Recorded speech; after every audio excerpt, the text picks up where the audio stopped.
मेरा ख्याल है गालबन। आपने जाके चेक करा? सर ओपन नहीं होती सर।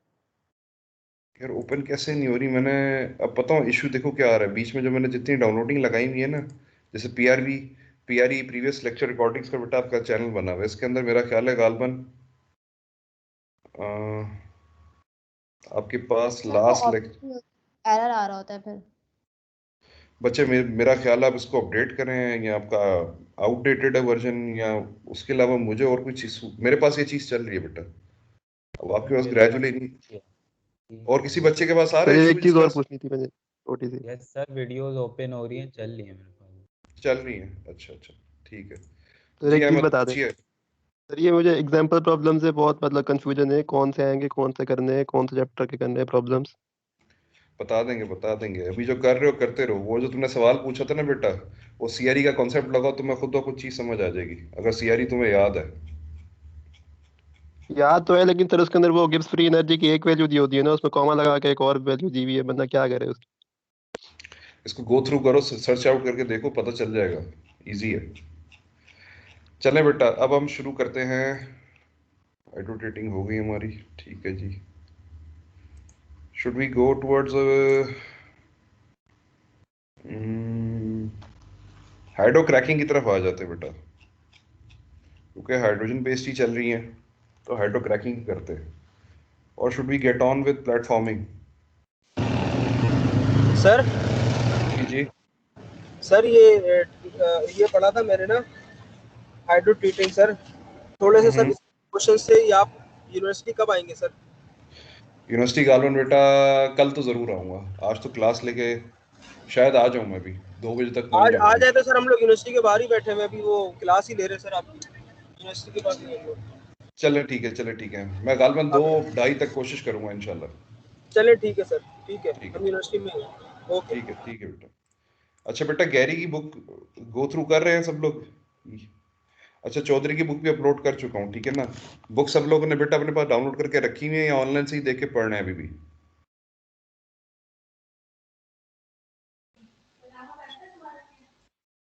सर मैंने तो डाउनलोड करके रखी है। और बच्चों ने रखी हुई है सबने? जी सर, डाउनलोड है। हाँ जी जी। सर। चलो, गुड है। अच्छा बेटा, now we should be starting with hydrocracking से ही करते हैं। चलो, hydrocracking would be better, क्योंकि हमारे पास अभी कैटलिस्ट बेस्ड कन्वर्जन चल रही है, तो कोशिश देंगे। अभी हम लोग कैटलाइटिक जो ना पोर्शन को कवर कर रहे हैं, ठीक है। बेसिक हमारी एटमॉस्फेरिक डिस्टिलेशन थी, वैक्यूम डिस्टिलेशन आ गई, ठीक है ना। अभी हम ल्यूब की तरफ नहीं गए हैं, ल्यूब की तरफ हमने जाना है। ल्यूब क्योंकि एक अलग से पूरी स्ट्रीम निकलेगी, और ल्यूब की स्ट्रीम काफ़ी बड़ी है, ठीक है ना। जिसके अंदर ल्यूब ऑयल प्रोडक्शन आ गई, जिसके अंदर फिर एमिकेट वैक्सिंग आ गई, फरफुलर एक्सट्रैक्शन आ गई, प्रेसवाल्ट ब्लोइंग आ गई। वो एक अलग चैप्टर आ जाएगा, उसको हम अलग से कर लेंगे बाद में, ठीक है। अभी हम क्योंकि हमने हाइड्रो कन्वर्जन्स की तरफ आए हैं, हाइड्रो कन्वर्जन्स हो रही हैं जो कि कैटालिटिक बेस्ड हैं, तो हम लोग कैटालिटिक प्रोसेसेस को भी गो थ्रू करते हैं। चलें जी, हमारे पास hydro conversion, hydro cracking, let me share it.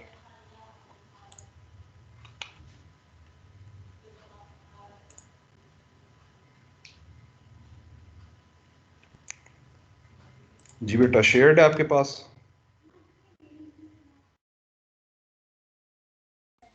Yes sir. Yes sir. अच्छा बेटा, hydro cracking and hydro treating देखें। ट्रीटिंग आपके पास स्पेसिफिकेशन लाने के लिए प्रोसेस किया जा रहा है।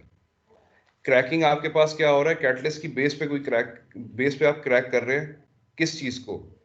आप हैवी मॉलिक्यूलर वेट कंपाउंड्स को या फीड स्टॉक्स को, जो आपके पास एट द एंड आपके पास लेट सपोज बच जाते हैं, फर्नेस ऑयल है, वैक्यूम रेजिड्यू है, ठीक है ना। आपके पास गैस ऑयल को भी आप इसको कंसिडर कर सकते हैं, ठीक है ना। अगर आपके पास ज़्यादा से ज़्यादा यूटिलाइजेशन है, प्रोडक्शन ऑफ लाइट एंड्स की ज़्यादा जिक्र है, तो अब आपके पास गैस ऑयल भी as a heavy stock treat किया जाता है। क्या कहता है कि hydrocracking is a catalytic hydrogenation process in which high molecular weight feedstocks are converted and hydrogenated to lower molecular weight feedstocks, ठीक है। वो ये छोटी चीज में तोड़ना। अब देखिए, ये छोटी चीज में तोड़ने का क्या मकसद है, ये क्या मकासद थे? ये वही मकासद है जो कि आपने एटमॉस्फेरिक डिस्टिलेशन कॉलम से जितनी प्रोडक्ट्स आपने लिए थे, वही प्रोडक्ट्स को दोबारा मैक्सिमाइज करने की कोशिश की जा रही है। समझ रहे हैं आप लोग? अच्छा, द कैटलिस्ट हाइड्रो क्रैकिंग, क्योंकि आपके पास जो है ना, इसमें जो कैटलिस्ट नॉर्मली यूज किया जाता है वो रिफॉर्मिंग की तरह इसमें भी बाय फंक्शनल आपके पास यूज किया जाता है। वजह कि आपके पास दो हिस्से होते हैं। Let suppose half of the part consist of a metallic part which promotes hydrogenation, और फिर जो दूसरा एसिडिक पार्ट होता है वो क्रैकिंग को इंड्यूस करता है। अब ये आपके पास नॉर्मली जो कैटलिस्ट अवेलेबल होते हैं बेटा, वो नॉर्मल केसेस में हम लोग पाकिस्तान में तो इम्पोर्ट होते हैं, ठीक है ना। हमारी अपनी कोई कैटलिस्ट प्रोडक्शन है नहीं ना, हमारे पास इतने माइंड्स और कैपेबिलिटीज़ मौजूद हैं, वसाइल मौजूद है कि हम कैटलिस्ट प्रोडक्शन की तरफ जाएं। हमारे पास जितनी प्रोसेसेस पाकिस्तान में लगी हैं वो सारी कॉपीराइट्स हैं, सारी कॉपीराइट्स हैं, मेजॉरिटी यूएपी की हैं, मेजॉरिटी जो कह लें आप। अच्छा, what happens? Hydrogenation removes impurities in feed such as sulfur, nitrogen, metals. Cracking will break bonds, and resulting unsaturated products are consequently hydrogenated into stable compounds. What would be the main role? अब यहाँ पे देखिए, इसने इस जगह पे ये कह रहा है कि वैक्यूम गैस ऑयल को यूज किया जा रहा है, ठीक है ना। मैंने आपको क्या कहा था कि अगर आपके पास extreme maximization of light ends चल रही है तो आप गैस ऑयल को भी हैवी फीड स्टॉक कंसिडर करके ब्रेक कर सकते हो, क्योंकि गैस ऑयल भी ब्रेकेज के बाद किस में कन्वर्ट होगा, क्योंकि आप कैटालिटिकली कन्वर्ट कर रहे होंगे, तो डेफिनेटली आपके पास वही नेप्था, वही कैरो, वही डीजल आपके पास प्रोड्यूस होगा और वही स्ट्रेट एंड गैसोलीन प्रोड्यूस होगी। ये चीज़ तो क्लियर है ना बेटा सब बच्चों के जहन में, जो बात कही है मैंने? इसमें कोई मसला तो नहीं है ना कोई समझने के लिहाज से?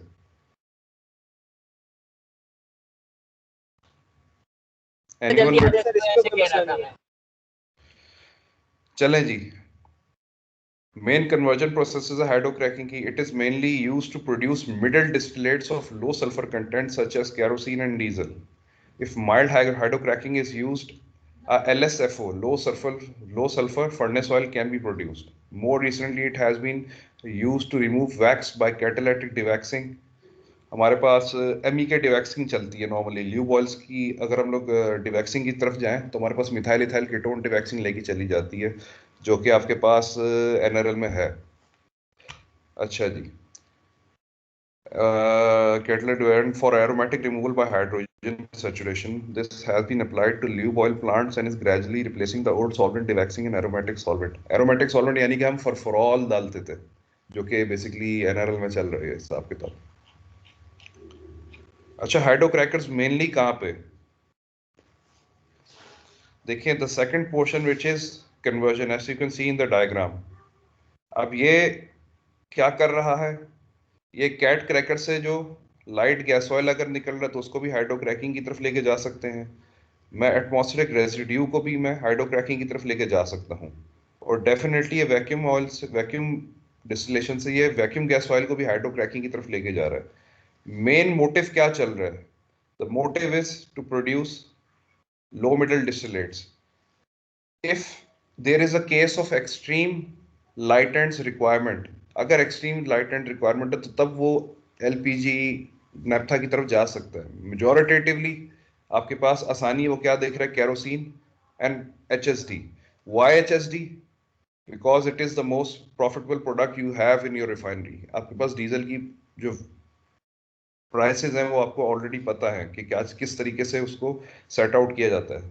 कभी किसी वेबसाइट पे जाके बेटा एक्स रिफाइनरी प्राइसेस को देखा करें, जाके किसी भी रिफाइनरी की, बाइकों की रिफाइनरी साइट पे चले जाएं, PRL पे चले जाएं या पाकरब की उस पे चले जाएं, आपको उनकी एक्स रिफाइनरी प्राइसेस भी नज़र आ रही होती है। उसको भी एक दफ़ा ज़रा गो थ्रू करके देखा करें कि रिफाइनरी से एक्स रिफाइनरी प्राइस क्या पड़ रही है, मार्केटिंग कंपनी अपने पास लेके कितने में सोल्ड आउट कर रही है, जो कि ओगरा ने आपके पास मैंशन किया है। समझ आ रहा है बेटा?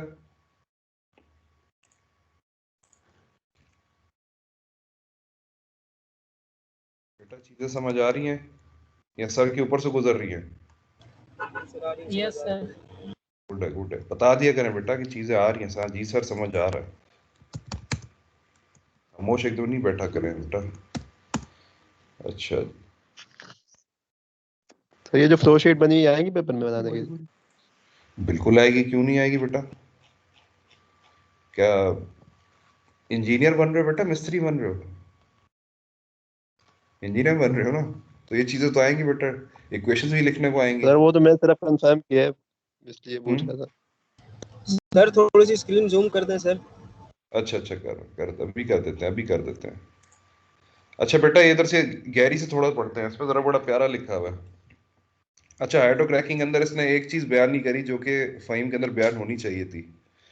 आपके पास यहाँ पे जैसे कि ऊपर लिखा है कि it is one of the most oldest catalytic processes used, ठीक है। The interest in the use of hydrocracking has been caused by several factors including the demand for petroleum products has shifted to high ratios of gasoline and jet fuel compared to the usages of diesel fuel and home heating oils.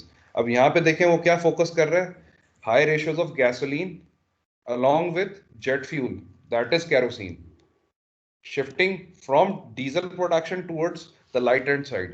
अब आप समझ रहे बेटा, हर writer ने अपने तनाजुर में अपने लिहाज से चीजों को एक्सरसाइज किया हुआ कि किस किस चीज की ज्यादा जरूरत है।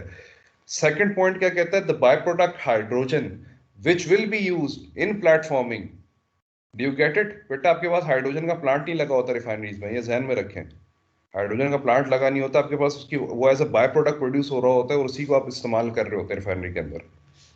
By product hydrogen at low cost and in large amount has become available from catalytic reforming operations, environmental concerns limiting sulfur aromatic compound concentration, motor fuels have increased. ठीक है जी। हमारे पास मेन एडवांटेजेस के लिहाज से देखा जाए ये क्या कहना चाह रहा है, better balance of gasoline and distillate production, middle distillate production, greater gasoline yield, improved gasoline pool octane quality and sensitivity, production of relatively high amounts of isobutane and butane fraction. ठीक है जी। अब आपके पास हाइड्रो क्रैकर नॉर्मली फ़हीम क्या कहता है, अब फ़हीम को देखें आप, typical feed stocks and their products. Normally कौन से फीड स्टॉक्स ज्यादातर यूज किए जा सकते हैं, देखें मैंने आपको क्या कहा था कि अगर आप कैरोसिन यूज कर रहे हैं तो कैरोसिन से ऊपर जितनी भी चीजें हैं बेटा वो आपके पास कैटालिटिकली क्रैक होकर प्रोड्यूस हो सकती हैं। Kerosene as a heavy feed stock consider किया जा सकता है अगर आपके पास प्रोडक्शन नैफ्थास की हो रही हो। एग्री करते हैं बेटा इस बात से?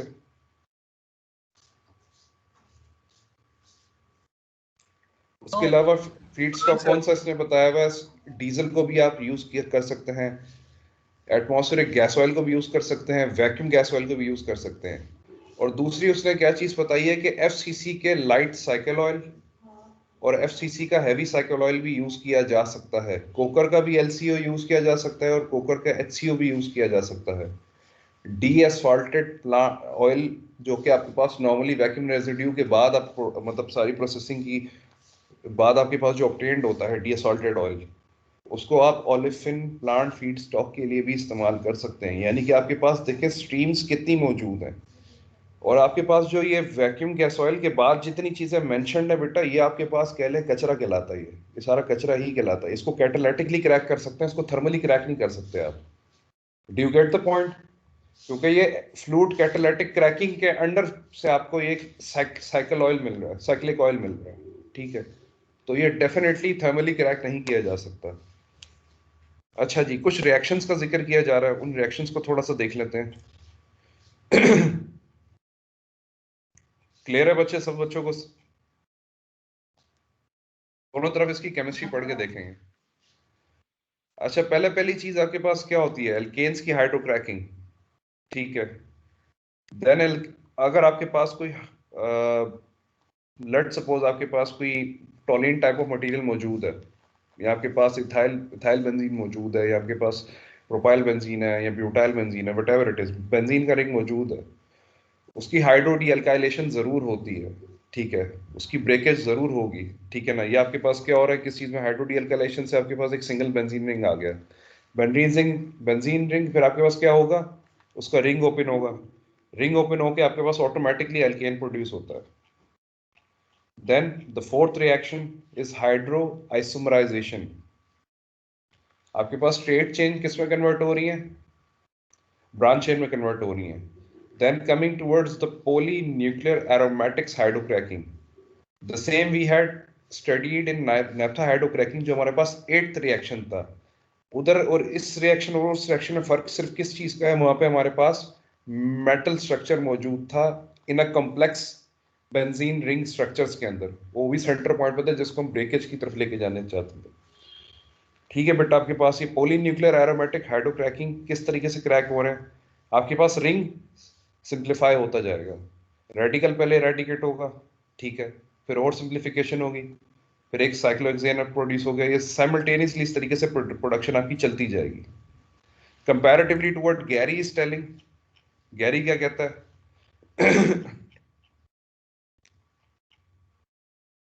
हमारे पास ज्यादातर हाइड्रोक्रैकिंग रिएक्शंस में, ठीक है जी, क्रैकिंग टेक प्लेस कर रही है, ठीक है, हाइड्रोजनेशन टेक प्लेस कर रही है, ठीक है। इसके नीचे बेटा एक चीज पढ़ने वाली है, हमने वो रिएक्शंस तो देख लिए, रिएक्शंस को ध्यान में रखें, हाइड्रो आइसोमराइजेशन, ठीक है, then you have hydro dealkylation and hydro cracking. उसके पीछे जो टेक्निकलिटी है बेटा वो देखें क्या कह रहा है। This shows that cracking and hydrogenation are complementary, for cracking provides olefins for hydrogenation, while hydrogenation in turn provides heat for cracking. The crack देखें simultaneously एक दूसरे पर dependent reaction चल रहे हैं यहाँ पे, कहना ये चाह रहा है, the cracking reaction is endothermic and the hydrogenation reaction is exothermic. Heat is provided to a certain point that cracking takes Sir? place. जी जी सर एक बात बताइए, हाइड्रो क्रैकिंग और हाइड्रोजनेशन में फर्क क्या है? वो सॉरी, क्रैकिंग के अंदर हाइड्रोजनेशन में फर्क क्या है? हाइड्रोजनेशन क्या हो रहा है बेटा, हाइड्रोजन ऐड अप हो रहा है। तो क्रैकिंग सर क्या हो रहा क्रैकिंग है, के अंदर भी तो टूट भी तो रही है ना सर, वो चेन भी तो टूट रही है ना क्रैकिंग में। देखो चेन टूटना और चेन के साथ एक कंपाउंड का अटैच होना बहुत डिफरेंट सी चीज है ना बेटा।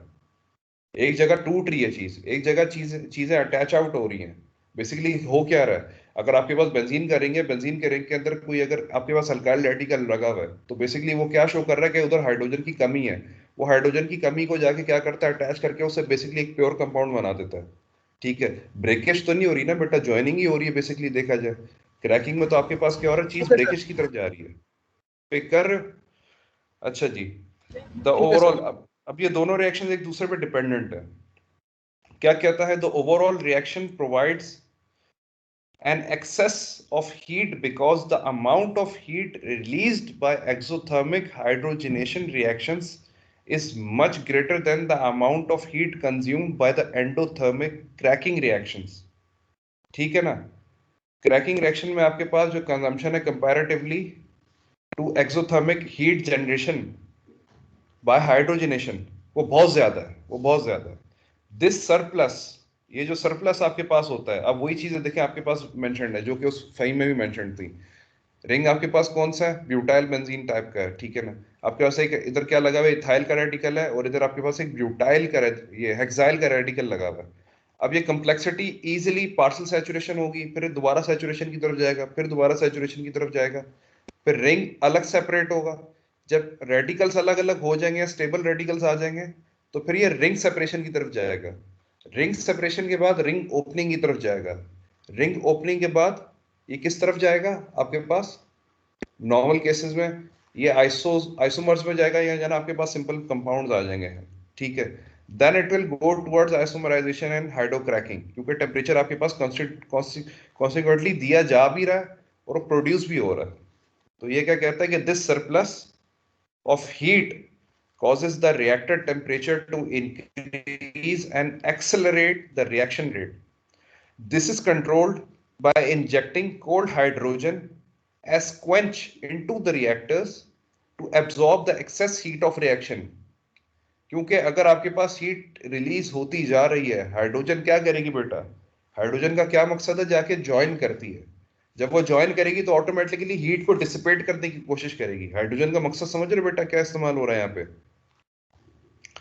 Then another reaction that occurs and illustrates the complementary operation of hydrogenation and cracking reaction is the initial hydrogenation of condensed aromatic compound to a cycloparaffin. Condensed aromatic compound to a cyclohexane. वही चीज है जो कि इधर है, इधर थोड़ी detail में नहीं लिखी हुई फाइम में, गैरी में डिटेल में लिखी है, इसलिए बेटा आपको ये फॉलो करा रहा हूं। अच्छा जी, this allows subsequent cracking to proceed to a greater extent and thus converts a low value component of catalytic cycle oils. Catalytic cycle oils कौन से catalytic cycle oils हैं? जो कि हमने FCC से ऑब्टेन किए हों, जो हमने कोकर से ऑब्टेन किए हों, समझ रहे हैं आप लोग, टू अ यूजफुल प्रोडक्ट। अब हमारे पास यहाँ पे आइसोमराइजेशन भी हो सकती है, हो जाती है अक्सर और बेशतर, क्योंकि देखें जाहिर सी बात है आपके पास कुछ रिएक्शंस आपके पास फेवरेबल होते हैं और कुछ रिएक्शंस आपके पास अनफेवरेबल होते हैं। अनफेवरेबल रिएक्शंस को आपने रोकना जरूरी होता है। Now isomerization is another type of a reaction that occurs in hydrocracking and accompanies, यानी cracking के साथ साथ ये भी आपके पास side by side चल रहा होता है। The olefinic products formed are rapidly hydrogenated, thus maintaining a high concentration of high octane isoparaffins and preventing the reverse reaction back to straight chain molecules. An interesting point in connection with the hydrocracking of these compounds is relatively small amounts of propane and lighter materials that are produced as compared with normal cracking processes. क्योंकि यहाँ पे वही बात देखें कर रहे हैं, आपके पास कैटालिटिक फीड स्टॉक मौजूद है जो कि नॉर्मली आपके पास हाइड्रोक्रैक होने के साथ साथ आइसोमराइज भी हो रहा होता है, क्योंकि जब हाइड्रोक्रैक हो रहा है तो साथ साथ वो आइसोमराइज भी होता जा रहा है। वो कंपैरेटिवली बिल्कुल रिवर्स रिएक्शन की तरफ। आइसोमर्स बनते कैसे? आइसोमर्स बनते किस तरह? सर मतलब आइसोमराइजेशन होती क्यों है? देखें बेटा, आपके पास ब्रेकेज की तरफ जा रहे हैं ना, देखें कैटलिस्ट सेलेक्टिव चल रहा है आपके पास। यहाँ पे रिफॉर्मिंग का कैटलिस्ट डिफरेंट था, हाइड्रोट्रीटिंग का कैटलिस्ट डिफरेंट था, इसका कैटलिस्ट डिफरेंट है। इसके कैटलिस्ट के अंदर हो क्या रहा है, वो फेवरेबली किस चीज में ज्यादा कन्वर्जन की तरफ लेके जाना चाह रहा है, लाइट एंड्स की तरफ। अब जब मेरे पास लाइट एंड्स प्रोड्यूस होते जा रहे हैं तो कंपैरेटिवली उनकी जो स्टेबिलिटी है, जो थर्मल क्रैकिंग में नैप्था प्रोड्यूस हो रहा है, जो कैटालिटिक क्रैकिंग में नैप्था प्रोड्यूस हो रहा है, ठीक है ना, दोनों की कह लो कि ड्यूरेबिलिटी कितनी है कि वो दूसरी चीज में कन्वर्ट नहीं हो सकते। यहाँ पे कैटलिस्ट की मौजूदगी भी, क्रैकिंग हो भी रही है, कैटालिटिकली क्रैक भी चीज हो रही है, तो वो हमारे पास ये चांस होता है कि वो चीज अपनी कॉन्स्टिट्यूएंट आइसोमर में कन्वर्ट जरूर होगी। ये जरूरी है क्योंकि आपके देखिए मेन फोकस क्या आ रहा है, हाई ऑक्टेन आपने कोई चीज निकालनी है, गैसोलीन कन्वर्जन की तरफ आप आ रहे हैं। हाइड्रोक्रैकिंग का मकसद क्या है बेटा? मेन मकसद तो वही है ना कि आपने अच्छे से अच्छी लाइट एंड चीज आपने प्रोड्यूस आउट करनी है। तो आइसोमर्स आपके पास बनेंगे तो वो फेवरेबल कंडीशंस होंगी, कैटलिस्ट भी इस तरह का होगा कि वो आइसोमराइजेशन को फेवर देगा, तभी आइसोमराइजेशन होगी। वरना आइसोमराइजेशन ऐसे तो टेक प्लेस नहीं करती ना बेटा कि हम बोले कि आइसोमर कैसे बनेंगे, कराएंगे तो बेटा आइसोमराइजेशन होगी ना, ऐसे थोड़ी ना आइसोमराइजेशन हो जाएगी। वो हमारे पास जरूरत है उस चीज की, वो तभी करा रहा है क्योंकि उसने नीचे क्या लिखा कि the olefinic products are formed rapidly, मतलब जो ओलेफिनिक प्रोडक्ट्स होते हैं वो रैपिडली हाइड्रोजनेट हो जाते हैं, क्योंकि आपके पास हाइड्रोजन की मौजूदगी तो होती ही होती है रिएक्टर के अंदर, ठीक है। मेंटेन क्या करते हैं ये चीजें? High concentration of high octane isoparaffins, क्योंकि जाहिर सी बात है हाइड्रोजन जब कॉन्सिक्वेंटली मौजूद है तो आपके पास एक लाइट एल्केन है, वो हाइड्रोजन से मिलके क्या बनाएगा?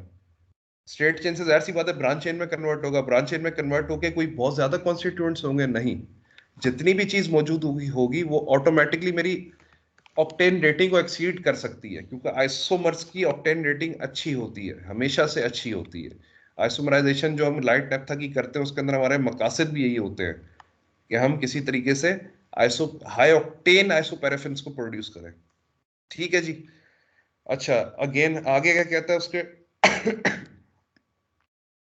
जस्ट अ मोमेंट,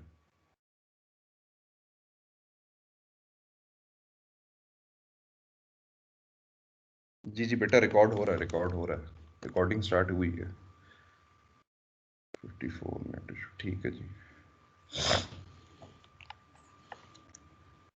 अच्छा जी,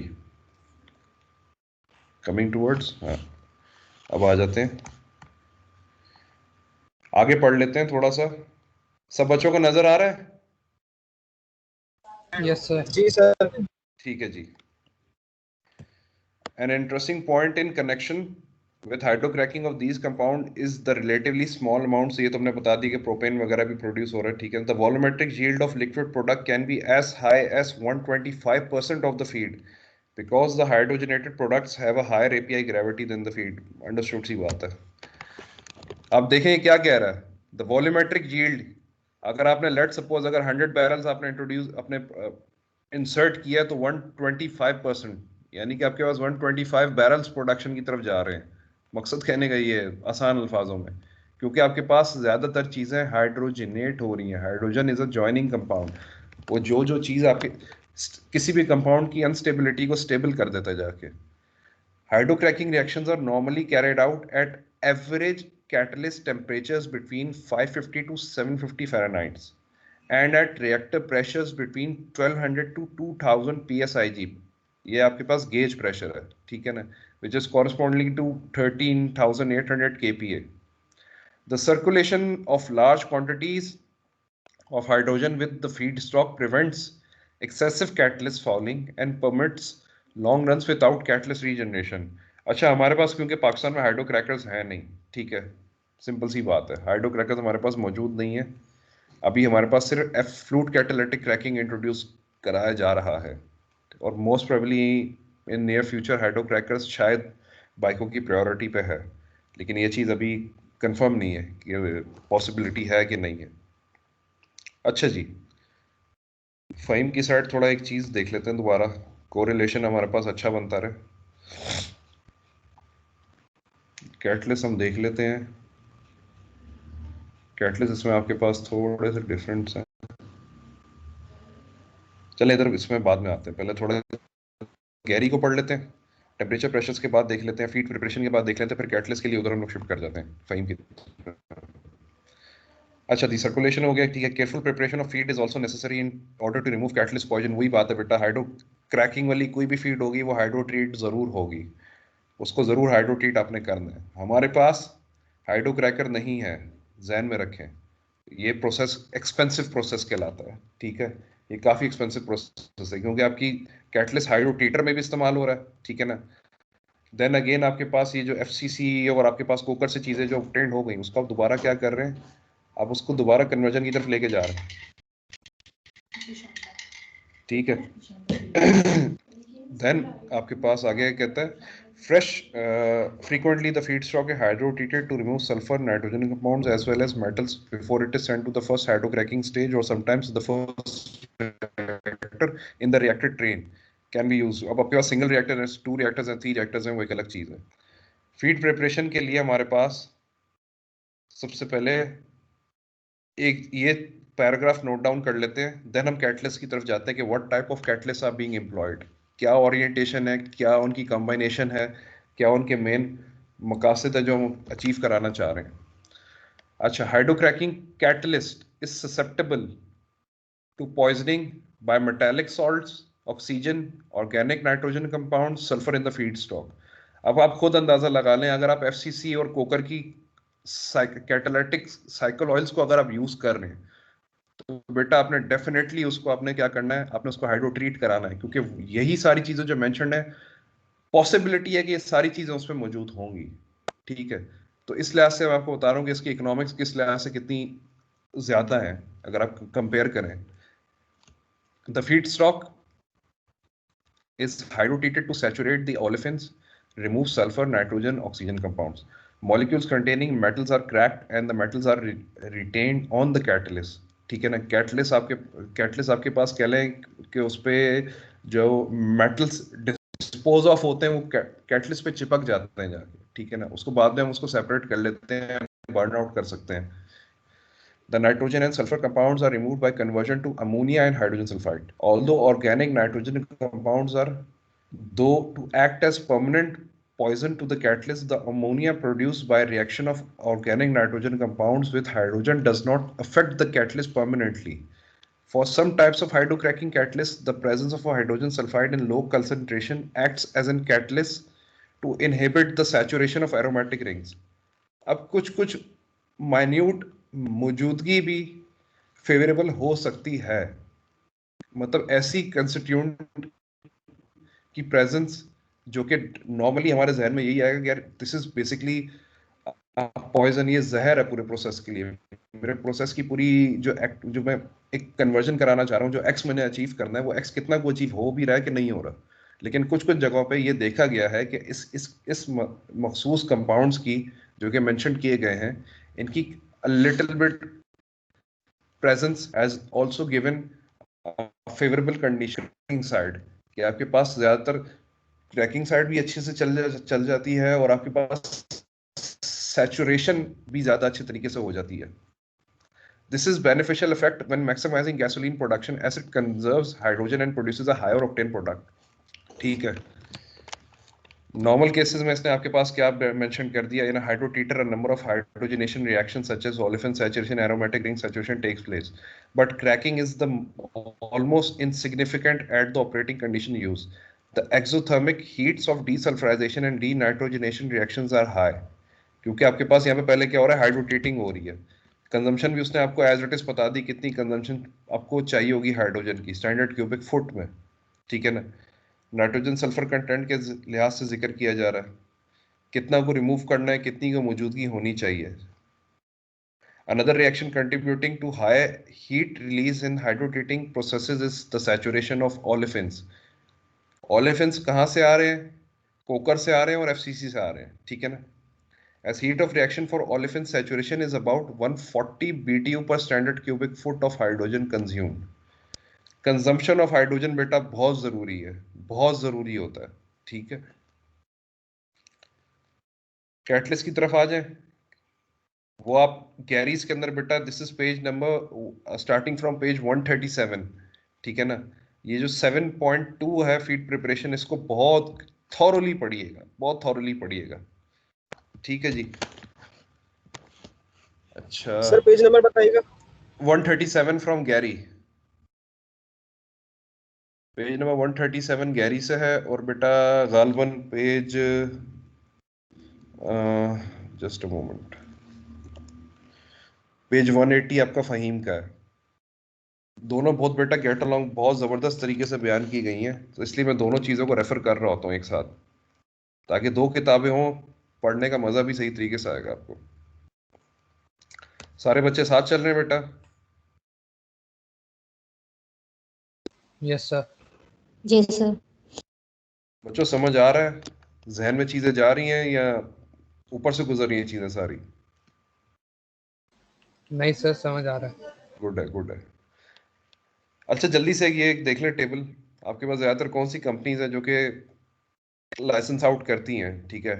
यूरोपियन शेवरॉन आइसोमैक्स के नाम से बेचती हैं भाई, कि हमारा hydro cracking process is basically our technology which is named as Isomax. Unicracking भी है यूओपी की, एक्सॉन वालों की गोफाइनिंग है, अल्टा अमोको या कोनोको फिलिप्स कहते हैं इसे, बीपी, शेल की BSF IFP hydro cracking. IFP बेटा बेसिकली आपका एक इंस्टीट्यूट है फ्रांस के अंदर. ये उनकी तरफ से रेकमेंडेड, या उनकी collaboration with respect with BSF, जो कि लुड्विग्सहाफन में इनका हेडक्वार्टर है. बीएसएफ आपके पास कैटलिस्ट प्रोड्यूस भी करता है जर्मनी के अंदर, और उनके प्लांट्स बहुत कह लें कि 40-40 हज़ार एकड़ में फैले हुए बेटा प्लांट इनके, इतने बड़े बड़े प्लांट हैं. Okay, coming towards the hydro cracking catalysts, as mentioned before, they have both functions. कौन सा फंक्शन होता है? बायफंक्शनल कैटलिस्ट था हमारे पास, एक मेटालिक साइड होती थी और एक एसिडिक साइड होती थी. Hydro cracking catalysts have a cracking function and a hydrogenation dehydrogenation function. The cracking function is provided by an acidic support, whereas the hydrogenation and dehydrogenation function is provided by active metals. Now, what can be the active metals? The acidic support can be. Acidic support कौन सा हो सकता है बेटा? आपके पास amorphous solid हो सकता है. कौन सा? SiO2, alumina. एल्यूमिना के अलावा हमारे पास हैलाइड्स हो सकते हैं. यहाँ पे क्या मेंशन है? Amorphous oxide, silica alumina. B में क्या आ गया हमारे पास? Crystalline zeolite, mostly modified Y zeolite कहलाता है. जियोलाइट बेसिकली इस्तेमाल किया जाता है बेटा गैसोलीन मैक्सिमाइजेशन के लिए. ये लिख लें अपने पास, गैसोलीन की मैक्सिमाइजेशन के लिए जियोलाइट बेस्ड कैटलिस्ट भी इस्तेमाल किए जाते हैं, अगर हमारे पास ज्यादा फोकस गैसोलीन प्रोडक्शन की तरफ है, जो कि हाइड्रो क्रैकर लगाने का मकसद यही होना चाहिए हमारे पास. तो उस लिहाज से a mixture of crystalline zeolite and amorphous oxide, cracking and isomerization reactions take place on the acidic support. The metals providing the hydrogenation and dehydrogenation, कहीं पे रिंग्स ब्रेक होंगे और कहीं पे रिंग्स फॉर्म आउट होंगे. ठीक है, दोनों फंक्शन चल रहा है हाइड्रोजनेशन का. Can be noble metals, palladium भी हो सकता है, प्लैटिनम भी हो सकता है. और non Nobel metal sulphides from group 6 से कौन से नॉर्मली जो हमने पढ़े थे बेटा, मोलिब्डेनियम हो जाएगा, टंगस्टन हो जाएगा, ठीक है ना, जो कि हाइड्रोटेटिंग में भी हमने इस्तेमाल किया है। और ग्रुप 8 में से हमारे पास कोबाल्ट और निकल हो सकता है। अरे आप जो बोल रहे हैं हाइड्रोक्रैकिंग के अंदर क्या होता है, हाइड्रोजनेशन भी होती है और डिहाइड्रोजनेशन भी होती है। तो बेटा आपके पास रिंग सैचुरेशन और रिंग फॉर्मेशन नहीं हो रही आपके पास, ऊपर जाके रिएक्शन देखो जरा, रिएक्शन क्या चल रहे हैं। हाइड्रोजनेशन हो रही है ना, डिहाइड्रोजनेशन रिएक्शन अगर कैसे हो जाएगी? अगर लाइटर पार्टिकल्स में जा रहा है तो उसकी तो हाइड्रोजन कंसंट्रेशन बढ़नी चाहिए ना, हाइड्रोजन टू कार्बन रेशो। बेटा गोरा कह रहा है, झूठ नहीं बोल रहा, ठीक है ना, तुम कह रहे हो तो चीज समझ नहीं आ रही, तुम बताओ किस लिहाज से नहीं हो रही, मुझे बताओ। नहीं, मैं ये ये बोलना चाह रहा हूँ कि देखो अगर मैं मेरी उसको बात मैं सुनो, ये हाइड्रोक्रैक कर रहा जनरलाइज हूँ। रिएक्शन है, ये जनरलाइज रिएक्शंस है बेटा, ये जनरलाइज रिएक्शन है। एक प्रोसेस के अंदर रिएक्शन अगर तुम स्ट्रेट अवे पढ़ना शुरू करोगे ना बेटा कितने रिएक्शन है, तो ये 12 रिएक्शन तो मेंशन किए जा रहे हैं। इन रियलिटी कितने रिएक्शन टेक प्लेस कर रहे हैं ये आप सोच भी नहीं सकते, ठीक है ना। एक्सीडिंगली हाई रिएक्शंस होते हैं हमारे पास। जब कोई प्रोसेस जहाँ पे रिएक्शन का हिसाब किताब जब स्टार्ट हो जाए, तो हमारी मेन चीज क्या होती है, जो फेवरेबल कंडीशंस हैं या जो फेवरेबल रिएक्शंस हैं उनको ज्यादा से ज्यादा मैक्सिमाइज किया जाए, ऐसा ही है। जी हाइड्रोजनेशन सर, वो तो बात। डिहाइड्रोजनेशन का फिनोमेना चलता रहता है, क्योंकि हाइड्रोजन आप कंटिन्यूसली इनपुट भी दे रहे होते हैं, ठीक है ना। हाइड्रोजन कहाँ से बेटा आ रही होगी, रिफॉर्मर से आ रही है ना। हाइड्रोजन ज्यादातर किस सिलसिले में दी जा रही होगी, हाइड्रोजनेशन कराने के लिए भी। बजा औकात वहां पे कुछ चीज रिवर्ट बैक भी करेगी, रिएक्शन रिवर्स भी हो सकता है, जो हाइड्रोजनेट हुई ये चीज है। ऐसा होगा क्यों नहीं होगा, फ्लक्चुएशन प्रोसेस के पैरामीटर्स में नहीं आ सकता बेटा क्या, तो अप एंड डाउन फ्लक्चुएट कर सकती है, operating parameters up and down fluctuate कर सकते हैं। तो बेटा एक चीज हाइड्रोजनेट से डिहाइड्रोजनेट मेंशन नहीं, और मेरे पास रिएक्शन मौजूद है कि नहीं है, ये होगा सर ऐसा होगा, ऐसा होगा तो वैसा होगा। हमारे पास पॉसिबिलिटीज बेटा हर लिहाज से होती हैं, ठीक है ना। अगर वो चीज अगर मेंशन यहाँ पे की हुई है तो उसने किसी पर्टिकुलर एक एस्पेक्ट से मेंशन की है कि आपके पास फीड कौन सी इस्तेमाल हो रही है। फीड भी उसने तुम्हें कितनी बताई है बेटा, 8 तो फीड उसने आइडेंटिफाई करा दी। अब हाइड्रोजनेशन डिहाइड्रोजनेशन किस लिहाज से हो रही होगी, क्या 8 के 8 प्रोसेसेस में हो रही होगी, या 8 के 8 जो फीड स्टॉक तुमने यूज की उसमें हो रही होगी, नहीं। हर फीड स्टॉक का बिहेवियर डिफरेंट होगा, हर फीड स्टॉक के रिएक्शंस बेटा बिल्कुल डिफरेंट होंगे। नाउ गेट द पॉइंट, समझ आ रही है चीज अब? सही है sir. Good. These metal catalyze the hydrogenation of the feedstock make। बेटा और बच्चों को समझ आ रहा है ये बहसों मुबासा, इस बहसों मुबासा से कुछ हासिल करा दूसरे बच्चों ने?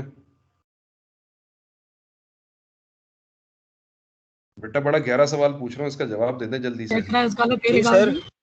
समझ आई है जो बहस हुई है अभी? सर वो हाइड्रोजनेशन और डिहाइड्रोजनेशन वाली ना। एग्जैक्टली उस लिहाज से चीज समझ आ रही है कि जो क्या बयान की गई थी, क्या हुई थी बात। सर इतना समझ में आया कि दोनों चीजें हो रही हैं सर उसके अंदर, क्रैकिंग के अंदर, क्योंकि एक चेन टूटेगी भी और वो जैसे कि वो क्या बोलते हैं सैचुरेशन भी बस होगी। ठीक है रहने दो, देख लो अहमद, देख लो बेटा बहस से कुछ किसी को हासिल नहीं हुआ, तुम्हें समझ आ गया, बस अल्लाह का शुक्र है ये। चले जी आगे बढ़ते हैं। They also initiate the cracking by forming a reactive olefin intermediate via dehydrogenation. The ratio between the catalyst cracking function and the hydrogenation function can be adjusted. अब ये देखें वही बात आ गई, क्योंकि हमारा बायफंक्शनल कैटलिस्ट है, मेरे लिए फेवरेबल क्या चीज है, मैं ये डिसाइड करूंगी what feed stock I am using in the start, पहली बात तो ये होगी। देन मैं जब मुझे फीड स्टॉक का पता होगा कि मेरे पास अगर फीड स्टॉक कौन सा है, मैंने कन्वर्जन किस तरफ जाना है, जैसा कि मेंशन किया कि जियोलाइट बेस्ड अगर आप रखेंगे तो आपके पास गैसोलीन की फंक्शन प्रोडक्शन ज्यादा आएगी, लेकिन आपके पास अगर गैसोलीन प्रोडक्शन की तरफ आपने ज्यादा नहीं जाना, आपके पास मिडिल डिस्टिलेट की तरफ जाना ज्यादा जरूरी है with respect to your feed stock, तो फिर आपके पास खुद ब खुद ओरिएंटेशन चेंज हो जाती है। लेकिन आपने जहन में ये रखना होता है कि मैं किस कैटलिस्ट को इस्तेमाल करके किस लिहाज से जो चीजें मैं कन्वर्ट कराना चाह रहा हूं वो एज इट इज कन्वर्ट हो जाए, ठीक है। यहाँ पे आपके पास बायफंक्शनल कैटलिस्ट की स्ट्रेंथ का जिक्र किया हुआ है उसने, जो कि कॉरस्पॉन्डिंगली उसने डिफाइन किया है हाइड्रोजनेशन और क्रैकिंग की सूरत में कि ऑर्डर ऑफ स्ट्रेंथ कितना को बढ़ सकता है। अगर आप देखें कोबाल्ट मोलिब्डेनियम आप यूज कर रहे हैं विद रिस्पेक्ट टू एल्यूमिना, तो आपके पास देखें स्ट्रेंथ कितनी को आ रही है, क्रैकिंग भी बहुत नॉर्मल स्ट्रेंथ की है और हाइड्रोजनेशन भी बहुत नॉर्मल स्ट्रेंथ की है, लेकिन देखें जैसे जैसे हम नोबल मेटल्स की तरफ आ जाते हैं, नोबल मेटल्स की तरफ जो कि प्लेटिनियम है या पैलेडियम है, और विद रिस्पेक्ट टू आप जियोलाइट चल रहे हैं, तो ऑटोमेटिकली देखें आपकी क्रैकिंग देखें कितनी ज्यादा इंड्यूस हो रही है, और आपकी हाइड्रोजनेशन भी कितनी ज्यादा इंड्यूस होती जा रही है। तो ये ओरिएंटेशन बेस्ड आपके पास जो है ना एक्टिविटी है जो कि नॉर्मल केसेस में फ्लक्चुएट कर रही है इन ऑर्डर। अच्छा नाउ एक और अच्छी चीज पढ़ लेते हैं जरा इसको, क्योंकि बेटा इसके अंदर रिएक्शंस और कैटलिस्ट की अंडरस्टैंडिंग ही मेन चीज है, ठीक है ना। कैटलिस्ट किस लिहाज से ऑपरेट हो रहा है, कैटलिस्ट किस लिहाज से कंज्यूम हो रहा है, ठीक है ना, किस ओरिएंटेशन में कैटलिस्ट को यूज किया जा रहा है, ये ओरिएंटेशन बहुत जरूरी है। अच्छा just a moment, this is your this is a 2-stage hydro cracker.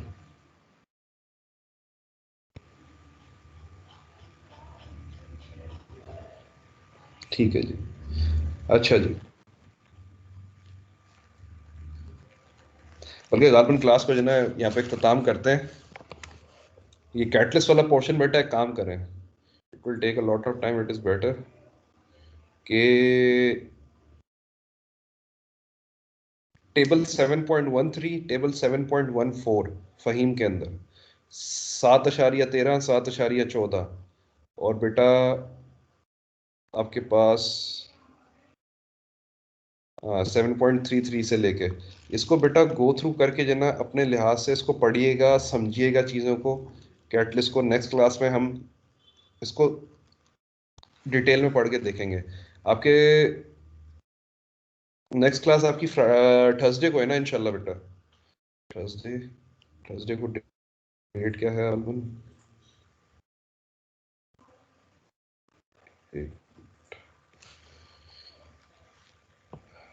Thursday is 4th। ठीक है बेटा, सही हो। सर मैं एक चीज ये पूछ रहा था कि आप बता दें प्रॉब्लम, फिर अगले हफ्ते तो मिड टर्म है ना, फिर अब आखिर में बताएंगे क्या आप? एक हफ्ता तो रह गया। एक हफ्ता रह गया बेटा, मैं आज आपको असाइनमेंट देना था, मैं असाइनमेंट ज़रा बनाने में क्या लिखने में ज़रा थोड़ा लेट हो गया। मैं आज आपको गालिबन आज की तारीख में आपको असाइनमेंट दे दूंगा। उसमें मेजॉरिटेटिवली आपके पास टिल नाउ अभी तक जितना हमने पढ़ा है वो सब इंक्लूडेड है। टिल नाउ हाइड्रो क्रैकिंग हमारा हो जाएगा नेक्स्ट क्लास तक, और गालिबन अगर हम कोशिश करें तो तो मतलब आप असाइनमेंट में देंगे वही करूँ ना फिर प्रॉब्लम? हाँ वही करना जो असाइनमेंट होंगे वही वाले करने होंगे, और कुछ थोड़े चेंज करके दे दूंगा पेपर में। पेपर फिजिकल है ना बेटा आपके इंशाल्लाह? ऑनलाइन हो रहे हैं?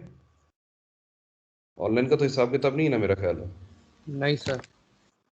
वो सुनने में आ रहा था बच्चे थोड़ा नहीं मुजाहरों सर, पर जा रहे थे, अरे मुजाहरा सर हुआ कुछ कि भी नहीं होता, कुछ भी नहीं हो रहा सर। मैं यूनिवर्सिटी के बाहर बैठा हूँ, एक तो अंदर भी जाने नहीं दे रहे, सर ने बुलाया था, और ऊपर से अजीब मसले चल रहे।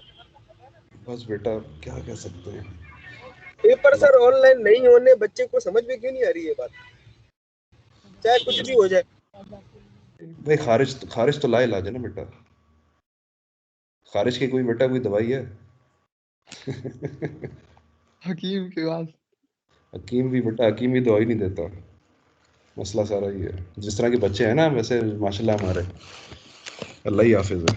बहरहाल अच्छा जी बेटा, 1 मिनट रुकिएगा। सारे बच्चे ऑनलाइन है बेटा, 2 मिनट के लिए ऑनलाइन रहिएगा, मैं आपकी अटेंडेंस लगा रहा हूँ।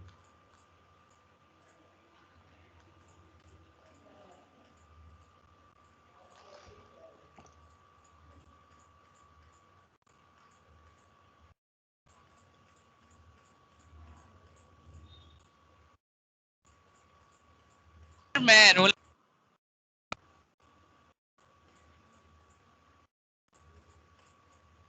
सर मैं 80 असीम हूँ सर, मैं भी अब्दुल्ला के साथ ही, इंटरनेट मेरे पास नहीं है तो इसे अटेंडेंस मार्क कर देना प्लीज। ठीक है बेटा, ठीक है।